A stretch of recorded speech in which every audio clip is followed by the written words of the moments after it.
કે રાજુ કરપડાને ખતમ કરવાનું કામ એક પાર્ટી કરે છે, પણ મારું અસ્તિત્વ ટકાવી રાખવાનું કામ ખેડૂતોએ કરવાનું છે. યાત્રાની મેં જાહેરાત કરી દીધી, મારી આબરૂ તમે રાખજો. અમારા ખેડૂતોની તાકાત કોઈ માપવાની કોશિશ કરશે તો અમે જગતના બાપ છીએ, તાકાત તો દેખાડશું. અરે ગદ્દાર તો એ કહેવાય જેની પાછળ પરસેવો પાડ્યો છે એ માણસ વફાદારી નિભાવવાની બદલે ખરાબ ચિતરવાના પ્રયત્ન કરે. મેં તો એવાય જોયા છે અમુક પત્રકાર મિત્રો જેને અમે સન્માન કરીએ છીએ, હું તો ખૂબ ઇજ્જત કરું છું, તો ક્યાંક એવું લાગે ખાલું આમ આદમી પાર્ટી જે લખીને આમ આદમી પાર્ટીમાં જે પોસ્ટ ચડે છે એ જ પોસ્ટ પ્રમાણેનું પત્રકારત્વ કેમ થાય છે. વિષય એ છે કે 1.5 લીટર ભેંસ દૂધ કરતી હોય કિલો બદલવા કરતાં ભેંસ બદલી નખાય. આમ આદમી પાર્ટી છોડી દીધી છે કે ખેડૂતના પ્રશ્નનું સોલ્યુશન આવતું હોય તો કોઈ પાર્ટીમાં જવું ગુનો પણ શું છે. હું ખુલ્લીને કહું છું કે સમય આવે ચૂંટણી લડશું, ખુલ્લીને કહું છું કે અત્યારે ખેડૂતના કામ કરું છું, એ જ વિસ્તારમાંથી ચૂંટણી લડીશ, આવું મેં ક્યારેય નથી વિચાર્યું. પરંતુ વાત આવી ખેડૂત હિતની, તો ધારાસભ્ય બનવા કરતાં મને વિશેષ એ લાગ્યું કે આવનાર સમયમાં આપણેથી શરૂઆત કરીએ અને ખેડૂતોનું સંગઠન બનાવીએ, સરકારનું નાક દબાવીએ અને ખેડૂતોના કામ કરાવીએ. એટલે સમય આવશે, વિસાવદરના ખેડૂતો નક્કી કરશે કંઈથી રાજુ કરપડા લડે, ચોક્કસથી ત્યાં લડશે.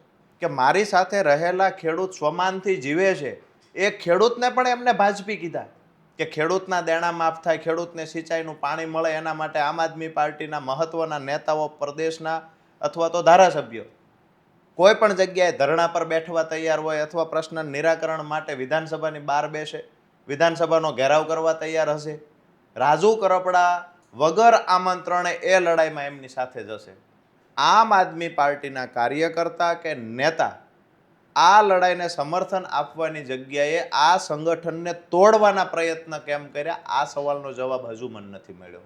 એટલે બંને તૈયારી હોવી જોઈએ. માત્ર રાજનીતિ ખેડૂતના નામે ન હોય, સરકાર બને કે ના બને, ધારાસભ્ય બનો કે ન બનો, મહત્વનું એ છે ખેડૂતોના કામ તમે તમારા જીવનમાં કેટલા કરાવી શક્યા.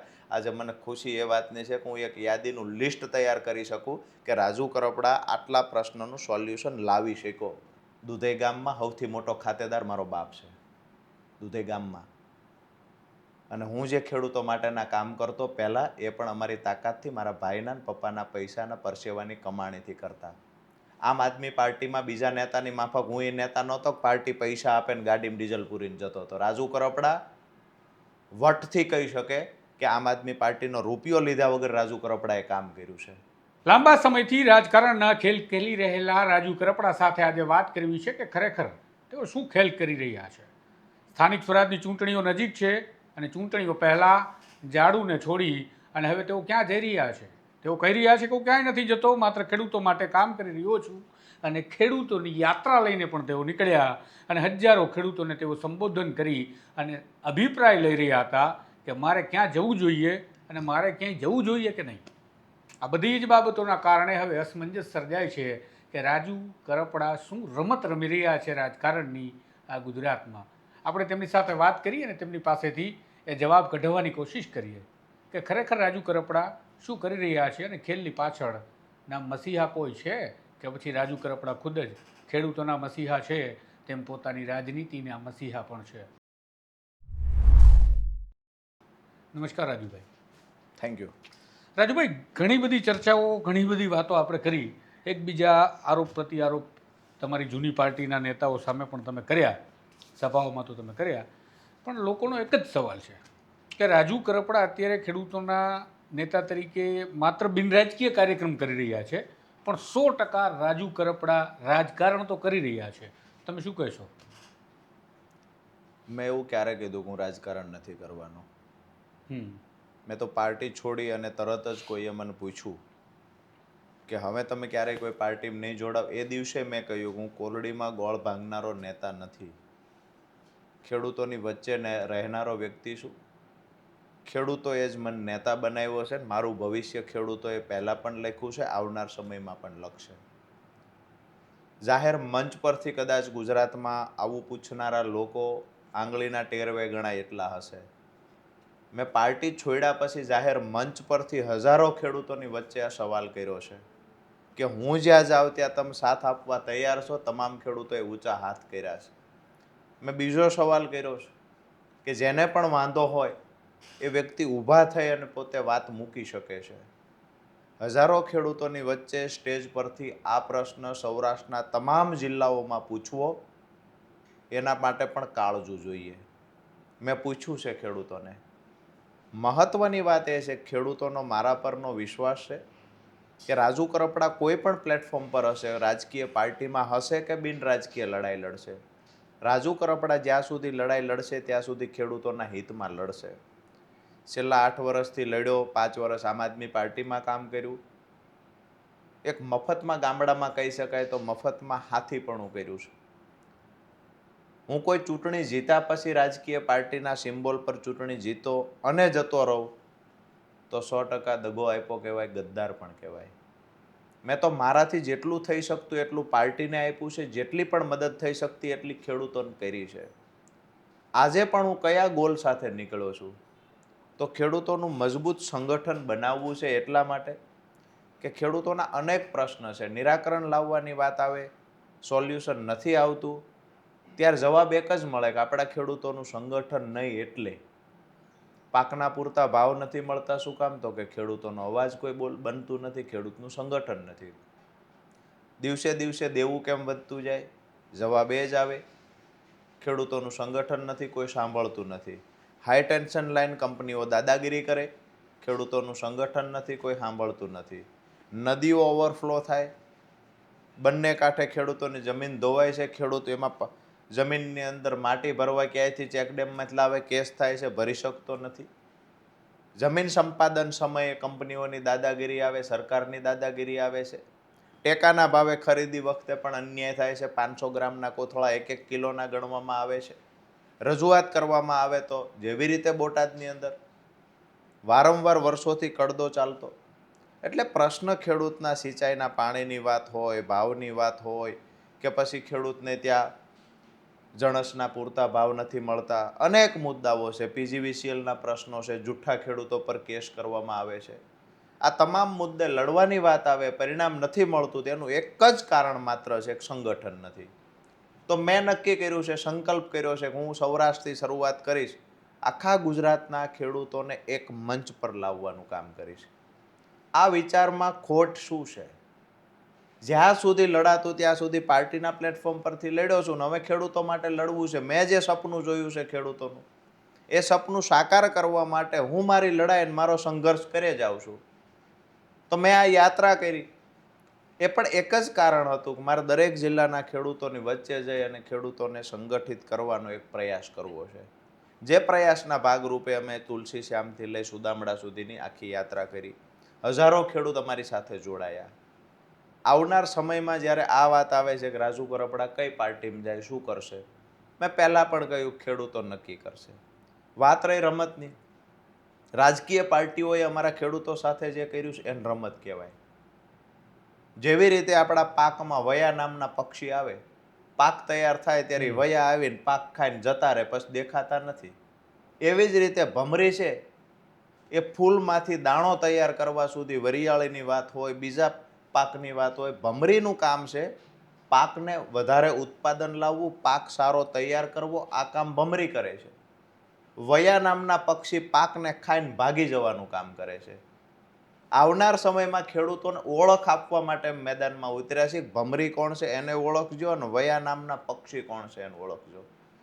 એટલે મહત્વની વાત એ છે કે અમે રાજકીય પાર્ટીઓની ટીકા ટિપ્પણી છોડી અને જ્યારે સંગઠન બનાવવા નીકળ્યા છીએ, અમે તમામ પાર્ટીઓને આમંત્રિત પણ કરેલા કે આ લડાઈ બિન રાજકીય છે. તમામ રાજકીય પાર્ટીના નેતાઓ, કાર્યકર્તાઓ પોતાની પાર્ટીનો ખેસ ઘરે મૂકી અને આ લડાઈને સમર્થન આપે. એટલે તમારી સભામાં ભાજપ અને કોંગ્રેસના નેતાઓ દેખાતા હતા. તમામ વાતના જવાબ આપું છું. આ લડાઈને સમર્થન આપવા માટે જેને ખેડૂતોનો પ્રેમ જોતો હોય, જેને ખેડૂતોના માટે લાગણી છે, ખેડૂતોના મતની જરૂર છે, એ તમામ રાજકીય પાર્ટીઓને આમંત્રિત કરીશ કે આ લડાઈને સમર્થન આપો. તમને મંચ નહીં મળે, તમને સ્ટેજ નહીં મળે, તમને માયક નહીં મળે. ખેડૂતના દીકરા તરીકે આ લડાઈને સમર્થન આપવા આવો. કોંગ્રેસના અનેક નેતાઓ અને કાર્યકર્તા છે જેને અમારું સ્વાગત કર્યું, સન્માન કર્યું. ભાજપના કાર્યકર્તાઓ છે, સન્માન કર્યું, સ્વાગત કર્યું. અનેક સંસ્થાઓ છે જેને સ્વાગત કર્યું છે. અરે અનેક ધાર્મિક ગુરુઓ પણ છે, ધાર્મિક આગેવાનો છે, સ્વામિનારાયણ સંપ્રદાયના સંતો છે જેને સ્વાગત કર્યું છે. સત્તાધારથી મહંતશ્રીએ સ્વાગત કર્યું છે. તમામ જગ્યાએ આ રૂપલમાએ પણ અમને આશીર્વાદ આપ્યા છે, મનુમાએ આશીર્વાદ આપ્યા છે. ખરેખર જે આયમાવું છે એને આશીર્વાદ આપ્યા, ધર્મના ગુરુઓએ આશીર્વાદ આપ્યા છે. અહીંયા જ્યારે સમાપન થયું, પાળિયાદ સંચાલક ભૈલુબાપુ આશીર્વાદ, ધજાળા મહંતશ્રી રબારી સમાજના ધર્મગુરુ છે, દુધઈ ધર્મગાદી છે, કોઠારી બાપુ આવ્યા. વાત એ છે કે ધાર્મિક, રાજકીય, સામાજિક તમામ આગેવાનો આ લડાઈને સમર્થન આપવા આવ્યા, સિવાય કે એક પાર્ટી નહીં. આમ આદમી પાર્ટીના કાર્યકર્તા કે નેતા આ લડાઈને સમર્થન આપવાની જગ્યાએ આ સંગઠનને તોડવાના પ્રયત્ન કેમ કર્યા, આ સવાલનો જવાબ હજુ મને નથી મળ્યો. એમાં એમને શું તોડવાના? આમ આદમી પાર્ટી તમારા કાર્યક્રમમાં ન આવે તો સ્વાભાવિક છે, તમે એમની સાથે નથી તો ના આવ્યા, પણ એમાં તોડવાના પ્રયત્ન કરે એ વાતમાં તો કેવી રીતે આપણે ગળે ઉતારીએ? ખેડૂતોના સંગઠન મજબૂત બને એમાં આમ આદમી પાર્ટી ખુશ નથી. આ લડાઈમાં આવવું જોઈએ ખુશ હોય તો. હું દાવા સાથે કહું છું સોમાનના માધ્યમથી કે ખેડૂતના દેણા માફ થાય, ખેડૂતને સિંચાઈનું પાણી મળે, એના માટે આમ આદમી પાર્ટીના મહત્વના નેતાઓ, પ્રદેશના અથવા તો ધારાસભ્યો કોઈ પણ જગ્યાએ ધરણા પર બેઠવા તૈયાર હોય અથવા પ્રશ્ન નિરાકરણ માટે વિધાનસભાની બહાર બેસે, વિધાનસભાનો ઘેરાવ કરવા તૈયાર હશે. રાજુ કરપડા વગર આમંત્રણે એ લડાઈમાં એમની સાથે જશે. ખેડૂતોનો પ્રશ્ન છે.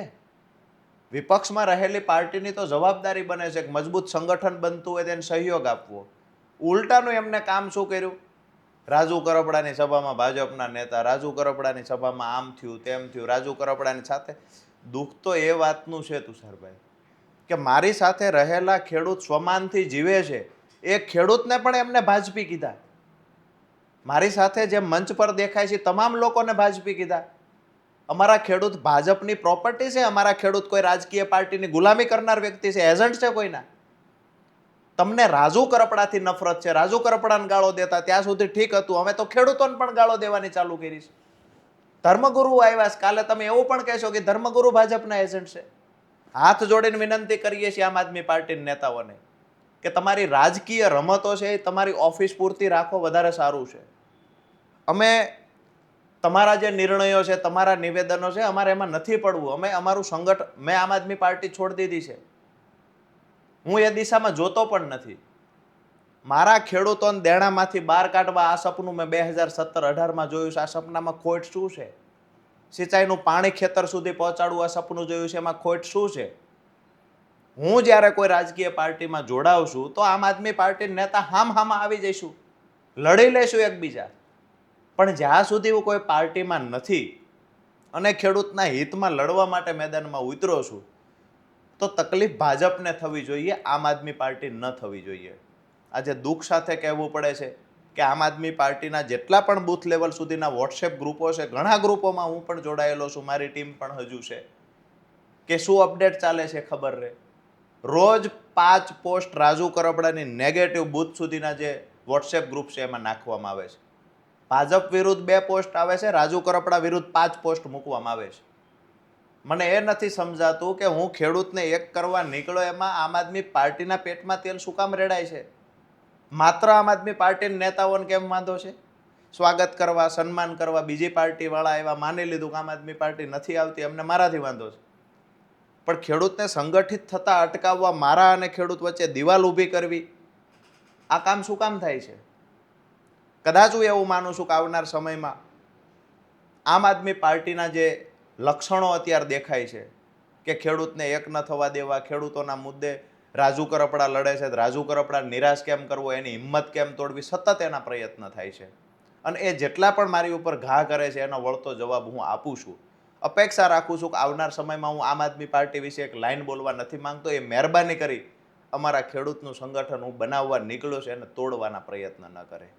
તમે સંગઠનની રાજુભાઈ વાત કરો છો, પણ સંગઠન મજબૂત ખેડૂતોનું ત્યારે બને જ્યારે નાતી જાતિ જ્ઞાતિના વાળાનો હોય. તમે એક ભાષણ આપતા હતા, મેં સાંભળ્યું, સુદામડાની જ વાત છે કે જ્યાં તમે કોળી સમાજનો ઋણ સ્વીકાર કરીને આભાર માન્યો કે મને તમે ખૂબ મત આપ્યા હતા જ્યારે કે મારી સામે કોળી સમાજના ઉમેદવારો હતા. અને જે પ્રકારે તમે બીજા સમાજના લોકો, રબારી સમાજના લોકોનું પણ તમે અભિવાદન કર્યું, તો જે તમે અત્યારે માહોલ બનાવી રહ્યા છો એની અંદર સામાજિક એકતાના તાણાવાણા નહીં થાય ત્યાં સુધી ખેડૂતોનું સંગઠન નહીં બને. કારણ કે ખેડૂતોના નેતા બનવા માટે, ખેડૂતોના નેતા પછી ખેડૂતોના મુખ્યમંત્રી બનવા માટે આ રાજ્યની અંદર એવા મુખ્યમંત્રી પણ આવી ગયા છે, પણ એની ઉપર જાતિનો સિક્કો તો હતો જ. તો શું આ જાતિના સિક્કાની બહાર કાઢીને તમે બનાવી લેશો ખેડૂતોનું સંગઠન? તમે જે વાત કરી તો એ જસદણની સભા હતી, હમ. જેમાં હું કોળી સમાજ વિશે બોલું છું. જસદણની સભામાં હજારોની સંખ્યામાં ખેડૂતો ભાઈઓ પણ હતા, માતાઓ બહેનો પણ હતા. એ સભાની અંદર મેં આ વાત કરી છે. એ મેં વાતને યાદ કરી છે. ચોટીલાની જે કાંઈ વિધાનસભાની ચૂંટણી હતી એની વાત નીકળી એટલે એ વાત મેં યાદ કરી કે સૌથી વધારે બધા સમાજ સાથે ચાલ્યા, પણ પોતાના સમાજના ઉમેદવાર હોવા છતાં મારી સાથે ચાલ્યા. આળકતરી રીતે મારો મેસેજ સ્પષ્ટ એ હતો કે જ્ઞાતિવાદ ભૂલીને ચાલ્યા છે ને આવનાર સમયમાં જ્ઞાતિવાદ ભૂલીને ચાલવું. અમે ખેડૂત છીએ, તમામ સમાજના લોકો જે ખેડૂત ખાતેદાર છે અથવા ખેતમજૂર છે એ પોતે એવું માને કે અમારો સમાજ એક છે. એના માટેનો એ સંદેશ હતો કે જ્ઞાતિવાદ ભૂલવાની શરૂઆત ચોટીલાથી થઈ છે, એટલે એમનો આભાર માનું છું. બીજી વાત કે તમે દરેક મારા સ્ટેજ પર જોયું હશે, મેં તમામ સમાજના લોકો સ્વાગત સન્માન માટે આવતા હતા. માલધારી સમાજ આવે, ઠાકોર સમાજ આવે, કોળી સમાજ આવે, પાટીદાર સમાજ આવે, દલવાડી સમાજ આવે, ધોબી સમાજ, દલિત સમાજ, તમામ સમાજના લોકો આવતા. કારણ શું હતું કે મારે તમામ સમાજના લોકોને સાથે રહીને ચાલવું છે. માત્ર બે સમાજના લોકો આવશે એવું નહીં, માત્ર ખેડૂત નહીં, ખેતી સાથે જોડાયેલો ખેત મજૂર પણ અમારા સાથે જોઈએ, એ પણ અમારા સમાજનો છે. અમે એવું કહીએ છીએ કે પશુપાલક છે, એ પણ અમારા સમાજનો છે. તો આ તમામ સમાજને એક મંચ પર લાવવાનું અમે કામ કર્યું છે. આવનાર દિવસોમાં કોઈ એક જ્ઞાતિથી ક્યારેય ખેડૂતના કામ થતા નથી. ખેડૂત છે એ એક જ્ઞાતિનો હોતો નથી. એટલે તમામ ખેડૂતોને સાથે રાખી અને દરેક ખેડૂતના મગજમાં એ વાત અમે ફિટ પણ કરશું. આજે થઈ પણ રહી છે કે અમારો સમાજ ખેડૂત સમાજ છે અને અમારા સમાજની લડાઈ લડવી અમારું કર્મ છે. તો તમને જ્યારે એવું લાગે કે ખેડૂતોના મગજની અંદર તમે આ ફિટ કરી દીધું કે જાતિવાદની બહાર આવો અને ખેડૂત સમાજ એક થઈને સંગઠિત બનો, તો પછી વિસાવદર બેઠકને ખેડૂતોની બેઠક તરીકે આપણે ઓળખીએ છીએ. બિલકુલ. હંમેશા સત્તાની સામે લડી તો લડજો. ત્યાં જઈને તમને એમ લાગે કે હવે સફળ થઈ ગયા બિલકુલ. તો લડશો ખરા. ત્યાં જઈને ખેડૂતો આપશે મત તમને. તો ખેડૂતોના મતની જો આપણે વાત કરતા હોય તો ખેડૂતોએ અમારી અપીલથી મતો આપ્યા છે. જેને કીધું એને જેટલા નેતાઓએ, માત્ર એક રાજુ કરપડાથી જ તે ફળ પાક્યું એવું નથી કહેતા, પણ વિસાવદરને કોઈ પણ જગ્યાએ જ્યાં ખેડૂતો નક્કી કરશે ત્યાં રાજુ કરપડા લડશે. એવું નથી ખતિયાવીમ લડશે, એવું નથી ક્યારેય નહીં લડે. હું ખુલ્લીને કહું છું કે સમય આવે ચૂંટણી લડશું. ખુલ્લીને કહું છું કે અત્યારે ખેડૂતના કામ કરું છું એ જ વિસ્તારમાંથી ચૂંટણી લડીશ, આવું મેં ક્યારેય નથી વિચાર્યું. હું ચોટીલાથી વિધાનસભાથી ચૂંટણી લડ્યો 22ની. મેં કામ જુનાગઢમાંય કર્યા હતા, દ્વારકામાંય કર્યા હતા, કચ્છમાંય કર્યા હતા, અરવલ્લીમાંય કર્યા હતા અને ભાવનગરમાંય કર્યા હતા, બોટાદમાં. તેમ છતાંય હું વિધાનસભા ચોટીલાથી લડ્યો છું. હું જ્યાં સુધી આમ આદમી પાર્ટીમાં હતો ત્યાં સુધી મારી તૈયારી એ હતી કે ચોટીલા વિધાનસભા લડવી છે. હું દરેક બૂથ સુધીની મારી ટીમ 15-20 છોકરાઓની ટીમ છે. મજબૂતાઈથી કહી શકું કે ચોટીલા વિધાનસભાનું કોઈ બૂથ બાકી નથી જ્યાં મારી વ્યક્તિગત ટીમ ન હોય. તો મારે ધારાસભ્ય જ બનવું છે અને ચૂંટણી જ લડવીશ તો હું ચોટીલાથી શું કામ ન લડું? પરંતુ વાત આવી ખેડૂત હિતની, તો ધારાસભ્ય બનવા કરતાં મને વિશેષ એ લાગ્યું કે આવનાર સમયમાં આપણેથી શરૂઆત કરીએ અને ખેડૂતોનું સંગઠન બનાવીએ, સરકારનું નાક દબાવીએ અને ખેડૂતોના કામ કરાવીએ. એટલે સમય આવશે, વિસાવદરના ખેડૂતો નક્કી કરશે કે અહીંથી રાજુ કરપડા લડે, ચોક્કસથી ત્યાં લડશે. મને તો જ્યાં ચેલેન્જ દેખાશે ત્યાં હું જઈશ. એવું જ નથી કે 27માં 32માં ખેડૂતો નક્કી કરે 32માં લડીશ. ધારાસભ્ય બનવું એનાથી મહત્વનું એ છે કે મારા ગામડા આજે તુષારભાઈ ભાંગી રહ્યા છે. ખેડૂતો પરિવાર છોડીને, એના બાળકો મા બાપને છોડીને કોઈના કારખાને મજૂર બનવા લાચાર છે. આજકાલના થોડા ભાંગી રહ્યા છે, ગામડા તો વર્ષોથી ભાંગી રહ્યા છે. આક્ષેપો સતત દરેક ચૂંટણી મેં લાગે છે. શું કામ ભાંગે છે? એ તો સરકારને વિચારવાનું કેમ ભાંગે? વયા નામના પક્ષી છે એ દાણા ખાઈને ભાગી જાય છે. આપણે કામ કરવું છે ભમરીનું અને એટલા માટે મહેનત છે. વર્ષોથી હું નાનો હતો ત્યારથી સાંભળું છું કે આપણું સંગઠન નથી એટલે આ પ્રશ્ન થાય છે. મેં નક્કી કર્યું છે કોઈ પણ ભોગે સંગઠન ઊભું કરીશ, જીવનના છેલ્લા શ્વાસ સુધી સંઘર્ષ કરવો પડે તો કરીશ. પણ તમે કોઈ પાર્ટીમાં જતા રહેશો તો પછી? જ્યારે મને એવું દેખાશે ખેડૂતના પ્રશ્નનું સોલ્યુશન આવે છે તો મેં પહેલા દિવસે કહ્યું ને આજ પણ કહું છું કે ખેડૂતના પ્રશ્નનું સોલ્યુશન આવતું હોય તો કોઈ પાર્ટીમાં જવું ગુનો પણ શું છે? પાર્ટીમાં જશો તો આવનાર સમયમાં મજબૂતાઈથી લડવાનું તમને યોગ્ય પ્લેટફોર્મ મને આમ આદમી પાર્ટીમાં દેખાતું હતું તો હું આમ આદમી પાર્ટીમાં ગયો જ તો ને. એની પહેલાં હું બિન રાજકીય લડાઈ લડતો. જ્યારે મને થયું કે મારી લડાઈને મજબૂત બનાવવા આમ આદમી પાર્ટી પ્લેટફોર્મ પૂરું પાડશે, ખાતરી આપવામાં આવી, તો આમ આદમી પાર્ટીમાં ગયો. વિષય એ છે કે 1.5 લીટર ભેંસ દૂધ કરતી હોય ખીલો બદલવા કરતાં ભેંસ બદલી નખાય. આમ આદમી પાર્ટી છોડી દીધી છે. બિન રાજકીય લડાઈ લડીએ છીએ. આવનાર સમયમાં એવું દેખાશે કે અહીંયા સોલ્યુશન આવે છે અને પ્લેટફોર્મ પરફેક્ટ છે તો વિચારશું. મેં ક્યારેય એવું નથી કીધું. મારા ખેડૂતોએ મને નથી પૂછ્યું કે શું કરવાનું છે. મારા ખેડૂતોએ એ કીધું છે કે અમે ખંભે હાથ મૂકીને ઊભા છીએ, રાજુ કરપડા જાય અને ભેગા ઊભા છીએ. એટલે તમે જનમત લઈ લીધો છે ખેડૂતોનો? ખેડૂતો પાસેથી મેં જાહેર મંચ પરથી લીધો છે. સુરેન્દ્રનગરની સભાઓમાં પૂછ્યું છે, ગીર સોમનાથની તુલસી શ્યામની સભામાં પૂછ્યું છે, અમરેલીની સભાઓમાં પૂછ્યું, અરે વિસાવદરની સભા, માળિયા હાટીનાની તમામ સભાઓમાં પૂછ્યું છે ખેડૂતોને. જનમત લીધો જ છે. અને મેં એ કહ્યું ને કે એમાં કાળજું જોઈએ. પાર્ટી છોડ્યા પછી નેતાઓ ગુમ થઈ જાય, મળતા નથી, જઈ નથી શકતા પોતાના ગામમાં, શહેરમાં. રાજુ કરપડા તો બધા ખેડૂતોની વચ્ચે ફરે છે. બધા ખેડૂતો પાસેથી હું પોતાના સૂચનો મંગાવું છું, શું કરવું જોઈએ, ખેડૂતોના પ્રશ્નના નિરાકરણ માટે આપણે શું કરશું, સાથે મળીને પૂછું. હિંમત તો બતાવો કે જાહેર સ્ટેજ પરથી ખેડૂતને પૂછો છો. જેને વાંધો હોય ઊભો થઈને વાંધો રજૂ કરી શકે છે. રાજુભાઈ, આ તો તમે તર્કની ને આદર્શની ઘણી વાતો કરી. આદર્શ પુસ્તકમાં સારા અત્યારે એવું મને લાગે છે, કારણ કે આપણે જમીન પર ઉતારતા મેં જોયા નથી. છતાંય માની લઈએ તમારા આદર્શ અને તમારા તર્ક બધા સાચા. પણ મને મારા તર્ક માટે મને એક સવાલ છે, એનો જવાબ આપો કે હજારો કે સેંકડો ટ્રેક્ટર, આઈ થિંક અમારી ગણતરી પ્રમાણે અમે ગણ્યો તો એક વિડીયો 13 મિનિટ સુધી ચાલ્યો, જેમાં માત્ર ટ્રેક્ટર જ આવતા હતા કન્ટિન્યુ. એટલે સેંકડો ટ્રેક્ટર, ફિગર અમારી પાસે નથી, અને સેંકડો 4 વ્હીલ કાર, અને હજારો ખેડૂતો. તમે જ્યાં જાઓ ત્યાં સભામાં આવે, સ્વાગતમાં આવે. આટલું મોટું આયોજન કદાચ ભારતીય જનતા પાર્ટીને પણ કરવું હોય તો એક મોટી ટીમ જોઈએ. મેં અગાઉ એક મારા એપિસોડમાં કીધું છે. તો રાજુ કરપડા સિંગલ હેન્ડેડ બિન રાજકીય આયોજન કરી અને આટલું બધું જે મેનેજમેન્ટ કરી લે, અને એની પાછળ કોઈ મસીહા ના હોય, એ વાત ગળે કેવી રીતે ઉતરે? રાજુ કરપડા આમ આદમી પાર્ટીમાં નહોતો ત્યારના કાર્યક્રમ જોશો તો પણ આવા જ હતા. ત્યારે પણ હું 5-5, 7-7 હજાર ખેડૂતોની રેલી કરતો હતો. રાજુ કરપડા આમ આદમી પાર્ટીમાં ગયો પછી પણ જે કાર્યક્રમો કર્યા છે એ બધા તમે જોયા છે. એ કાર્યક્રમની અંદર આમ આદમી પાર્ટીનું યોગદાન શું હતું? 0. આમ આદમી પાર્ટીના 5 નેતાઓ આવતા હશે. રાજુ કરપડા એની તાકાતથી, મારા ખેડૂતોની તાકાતથી જ હું કાર્યક્રમો કરતો. હું તો એ પણ કહું સોમાનના માધ્યમથી કે જે આવેલા ખેડૂત છે, જે કારનો કાફલો, ખેડૂતોનો કાફલો, ટ્રેક્ટરનો કાફલો, હજારો ખેડૂત છે. ઘણા તો મૂર્ખામી ભર્યા નિવેદનો પણ આપે છે કે આ ભાજપથી મોકલેલા. જો ભાજપ પાસે એટલા બધા ખેડૂત હોય તો તમારે ચૂંટણી શું કામ લડવી જોઈએ? એનો મતલબ સાફ છે, ખેડૂતો સંતુષ્ટ છે. જો હજારો ખેડૂત ભાજપના કહેવાથી હજારો ખેડૂત મારી સાથે આવતા હોય તો આંદોલન કોણ કરે છે? તો આંદોલન કોણ કરે છે? ભાજપની સભામાં તો કેટલા બધા ખેડૂતો જાય, એના એક મેસેજથી જો આટલા આવતા હોય. એટલે મૂર્ખામી ભર્યા નિવેદનો છે. હજારોની સંખ્યામાં ખેડૂતો આવ્યા છે. હજુ હું એ પણ કહું કે માત્ર સુરેન્દ્રનગર નહીં, ચલાળા અને સુરેન્દ્રનગર, એટલે કે અમરેલી અને સુરેન્દ્રનગર એક ઝલક હતી. તમે સૌરાષ્ટ્રના કોઈ પણ જિલ્લામાં કહો, ઐતિહાસિક ખેડૂત રેલી, ટ્રેક્ટર રેલી નીકળે. તમે કોઈ પણ જિલ્લામાં કહેશો, કોઈ પણ અમને ચેલેન્જ કરશે તો એ જિલ્લામાં કાઢશું. મને ખેડૂતો પર ભરોસો છે.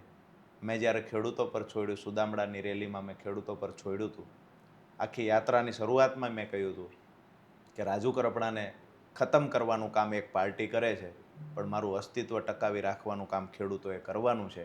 યાત્રાની મેં જાહેરાત કરી દીધી, મારી આબરૂ તમે રાખજો. છેલ્લે જ્યારે ટ્રેક્ટર રેલી સુદામડા થતી, તુષારભાઈ, મારી આંખમાંથી આંસુ જતા કે જે ખેડૂતો પર મને ભરોસો હતો એમાં ખેડૂતો ખરા ઉતર્યા છે. અને મારી કલ્પના બહારનો પ્રતિસાદ મળ્યો છે. લાખો રૂપિયા લઈને કોઈ કામ કરે ને તો પણ આવડી સફળતા ન મળે. એવડી સફળતા મને મળી છે ને. સવાલ એ જ છે ને રાજુભાઈ, લાખો રૂપિયાથી જે નથી થતું એ રાજુ કરપડાએ કર્યું, એટલે તો અમે મીડિયાએ પણ સવાલ ઉઠાવ્યા છે. ખેડૂતોનો પ્રેમ છે મારી સાથે રહેલો. અને જ્યારે પણ રાજુ કરપડા કાર્યક્રમ કરશે ત્યારે આવા જ તાકાતવાળા કાર્યક્રમો થશે. ભૂતકાળમાં પણ થયા છે ને આવનાર સમયમાં પણ જ્યારે પણ થશે. અમારા ખેડૂતોની તાકાત કોઈ માપવાની કોશિશ કરશે તો અમે જગતના બાપ છીએ, તાકાત તો દેખાડશું. સરકારને સંદેશ આપીએ છીએ આળકતરી રીતે કે શ્રી ગણેશ થઈ ચૂક્યા છે.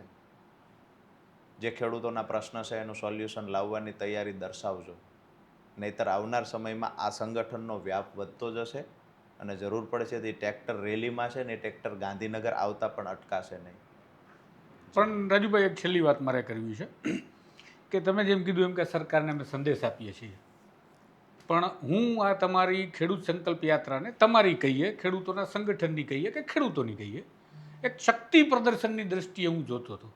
તો આને શક્તિ પ્રદર્શન કેવું, અથવા તો તમારું શક્તિ પ્રદર્શન પર્સનલ કેવું કે જેનાથી તમે રાજકીય પાર્ટીઓને મેસેજ આપતા હતા કે જુઓ રાજીવ કરપડા કેટલો મજબૂત ખેડૂતોનો નેતા છે, ગુજરાતને ઘણા લાંબા સમયથી ખેડૂત નેતા નથી મળ્યા, આ વસ્તુ બધાએ સ્વીકારવાની છે અને હજુ લાંબા સમય સુધી મળત કે ન મળત એ ખબર નહોતી, પણ હવે તમે આ યાત્રાથી જે એક પ્રમાણે બતાવો છો તો આપણે માનીએ છીએ.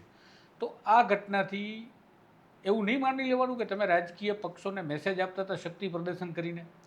ચોક્કસથી શક્તિ પ્રદર્શન હતું, પણ અમારા ખેડૂતોનું મેસેજ એ આપતા હતા કે હજુ તો અમે સંગઠન બનાવવાની શરૂઆત કરી છે, એમાં આવડો પ્રતિસાદ છે. આવનાર સમયમાં અમારા ખેડૂતોના પ્રશ્નનું નિરાકરણ લાવવા માટે આગળ આવજો, નહીતર આ સંગઠનને આ શક્તિ પ્રદર્શનની જે શરૂઆત છે એ આવનાર સમયમાં ખૂબ મજબૂતાઈથી પણ મેદાનમાં નોતરા તો ઉતરશે. બે બાજુથી હતા રાજુભાઈ. એ તો રાજુ કરપડા નોતરા મીડિયાએ તો હતા. પકડી લીધા હતા કોંગ્રેસના નેતા જોડે તમને. પ્રશ્નનું સોલ્યુશન લાવવા માટે ખાતરી કોણ આપશે? જે ખાતરી આપશે એ તો ત્યાં સરકાર રાજુ જ આપે ને, થોડી કોઈ કોંગ્રેસ આપે, સરકાર વિપક્ષ આપે. જે દિવસે ખાતરી આપશે તે દિવસે રાજુ કરપડા સામા પગે ચાલીને જશે ત્યાં. તો આ બધા તમારી ઉપર શબ્દોના બાણનો વરસાદ કરશે. રાજુ કરપડાને ખતમ કરી દેશે તો પણ મંજૂર છે. ખેડૂતોના પ્રશ્નનું સોલ્યુશન થાય ને એ મારા માટે મહત્વનું છે. જેને રાજકીય રોટલા જ છેકવા છે એ લોકો તો એ જ કહે છે કે રાજુ કરપડા, અરે હું મારા મિત્ર એક પરેશ ગોસ્વામીની વાત કરું કે આમ આદમી પાર્ટીના વિસાવદરના ઉમેદવારને ચૂંટાવવા માટે પરસેવો પાડ્યો હતો, આમ આદમી પાર્ટી માટે કામ કર્યું છે, પોતાના જે સાથે જોડાયેલા લોકોને આમ આદમી પાર્ટી માટે કામ કરાવ્યું. એ જ પરેશ ગોસ્વામી ખેડૂતોના પ્રશ્નને લઈને કૃષિ મંત્રીને મળ્યા. આમ આદમી પાર્ટીએ પરેશ ગોસ્વામી ઓફિસની બહાર નીકળે એની પહેલા પડીકું લઈ લીધું ને ગદ્દાર થયા ને છેતરી ગયા ને ખેડૂતના ખંભે બંદૂક ફૂટીને એટલી બધા ઉતાવળ કરીને પરેશ ગોસ્વામીની વિરુદ્ધમાં ટીકા ટિપ્પણી નિવેદનો ચાલુ કરી દીધા હતા. અરે ગદ્દાર તો એ કહેવાય જેની પાછળ પરસેવો પાડ્યો છે એ માણસ વફાદારી નિભાવવાની બદલે ખરાબ ચિતરવાના પ્રયત્ન કરે. આમ આદમી પાર્ટીના નેતાઓને એટલી બધી ઉતાવળ હોય છે કે ભાજપના નેતાને તમે સોલ્યુશન પ્રશ્નનું લાવવા માટે મળ્યા સરકારને તો પણ તમને ગદ્દાર કહે છે. આજે હું સિંચાઈના પાણીના મુદ્દે મળવા જાઉં એટલે આવતીકાલથી આમ આદમી પાર્ટીના નેતાઓ મને ખેડૂતોમાં એટલો બધો ખરાબ ચિતરવાના પ્રયત્ન કરે કે એની કોઈ સીમા નહીં. સિંચાઈનું પાણી આવે એ મહત્વનું છે કે રાજુ કરપડાને બદનામ કરવો મહત્વનું છે? અરે વખાણ કરવાનું કાળજું હોવું જોઈએ. આજે 18 ગામમાં સિંચાઈના પાણીની વ્યવસ્થા ચોટીલામ થઈ છે, રાજુ કરપડા વખાણ કરે છે.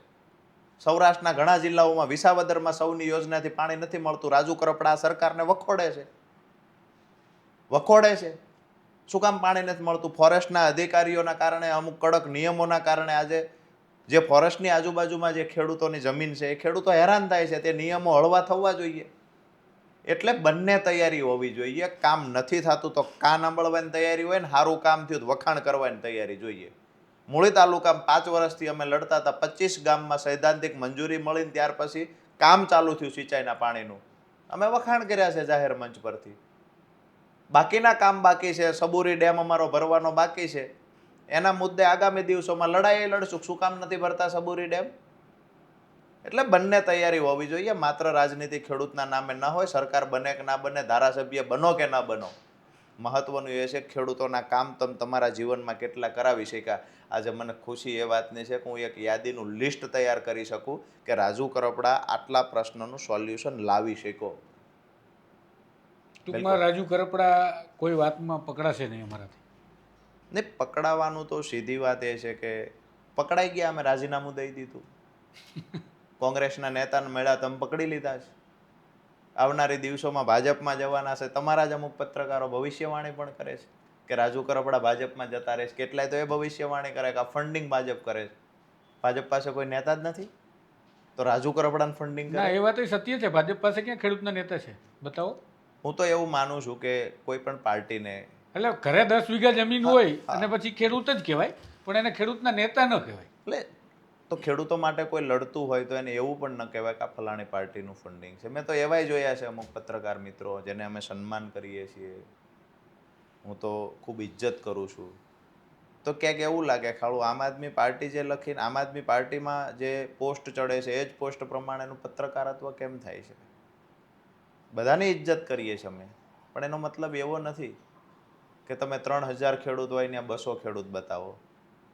એનો મતલબ એવો પણ નથી કે તમે કોઈ ખરાબ ચિતરવાના પ્રયત્ન કરો. અરે સારી બાબત છે, અમે જ્યારે 800 ટ્રેક્ટર લઈને નીકળ્યા હોય તો એ લાઈન પણ કહેવી જોઈએ કે ભાઈ ખેડૂતો 800 નીકળ્યા છે ને તમે એ ખેડૂતને પૂછી લ્યો તમારું બૂમ સાથે રાખીને કે તમે શું કામ આવ્યા છો, પૂછી લેવું જોઈએ. તો એની જગ્યાએ સવાલ એવો થાય કેટલું વ્યાજબી છે કે આ ડીઝલ કોને પૂર્યું? આ સવાલ છે. અરે ખેડૂતો પીડાય છે ને સંગઠિત થઈ રહ્યા છે. રાજુ કરપડાએ સંગઠન બનાવવાનો સંકલ્પ કર્યો છે, અભિનંદન આપવાના લાયક વાત છે. રાજુ કરપડાને પીઠ થાબડવી જોઈએ, ઉત્સાહ વધારવો જોઈએ. એના બદલે એવું પૂછો છો કે રાજુ કરપડા ડીઝલ ક્યાંથી આવ્યું? રાજુ કરપડા કાફલામાં ડીઝલ કેમ, આ ખર્ચો કોણ આપે છે? એક ટૂંકી વાત કરું તુષારભાઈ, ન કહેવી જોઈએ. અમે ઉભડિયા માણસ નથી. દુધઈ ગામમાં સૌથી મોટો ખાતેદાર મારો બાપ છે, દુધઈ ગામમાં. અને હું જે ખેડૂતો માટેના કામ કરતો પહેલાં, એ પણ અમારી તાકાતથી, મારા ભાઈના પપ્પાના પૈસાના પરસેવાની કમાણીથી કરતા. આમ આદમી પાર્ટીમાં બીજા નેતાની માફક હું એ નેતા નહોતો પાર્ટી પૈસા આપે ને ગાડીમાં ડીઝલ પૂરીને જતો હતો. રાજુ કરપડા વટથી કહી શકે કે આમ આદમી પાર્ટીનો રૂપિયો લીધા વગર રાજુ કરપડાએ કામ કર્યું છે. આજ દિવસ સુધી ખેડૂતોની લડાઈમાં મન કોઈ ન કહી શકે કે અમારે રૂપિયો આપ્યો છે. તો પહેલાં લડાઈ લડતા હતા ત્યારે બરાબર હતી, પ્રમાણિકતાથી. હવે લડો છો તો કોઈ ફંડ આપે છે. આ તો કેવી વાત છે? સીધી વાત એ છે કે રાજુ કરપડાને બદનામ કરવાની કોશિશ થાય છે. હાથ જોડીને કહીએ કે અમારા ખેડૂતનું સંગઠન અમે બનાવીએ છીએ, અમને કોઈ રાજકીય પાર્ટીની ટીકા ટિપ્પણીમાં સમય નથી અમારે વેડફવો. ખેડૂતનું સંગઠન બનાવીએ છીએ, એમાં અમને કોઈ ડિસ્ટર્બ ન કરે, સંગઠન તોડવાના પ્રયત્ન ન કરે. આવનાર સમયમાં જો આવા પ્રયત્ન થતા રહેશે તો ખેડૂત બહુ હોશિયાર છે. રેલીના માધ્યમથી ઘણો મોટો સંદેશ આપી દીધો છે, જરૂર પડશે ત્યારે ચૂંટણીઓમાં પણ મેસેજ આપશે. તો રાજુ કરપડા સાથેની વાતચીતમાં આપણે ઘણી બધી માહિતીઓ મેળવવાની, બિટવીન ધ લાઇન્સ આપણે જે માહિતીઓ મળે એ મેળવવાનો પ્રયત્ન કર્યો. જેના પરથી મેં અગાઉ પણ મારા વિશ્લેષણમાં કહ્યું ને હજી પણ કહું છું કે રાજનીતિની અંદર નવી કરવટ ગુજરાતમાં બદલાઈ રહી છે અને એનું કેન્દ્ર રાજુ કરપડા બની રહ્યા છે. રાજુ કરપડા જો રાજકારણના કેન્દ્રમાં જ ના હોત તો આટલી ચર્ચાઓ પણ ગુજરાતમાં ન થતી હોત અને રાજકીય પક્ષો દ્વારા આટલા પ્રહારો પણ ન થતા હોત. એ પણ વાસ્તવિકતા સ્વીકારવાની રહી. હવે જોઈએ ખેડૂતોના સંગઠનથી આગળ વધી રાજુ કરપડા ક્યારે કોઈ રાજકીય પક્ષને જોઈન કરે છે.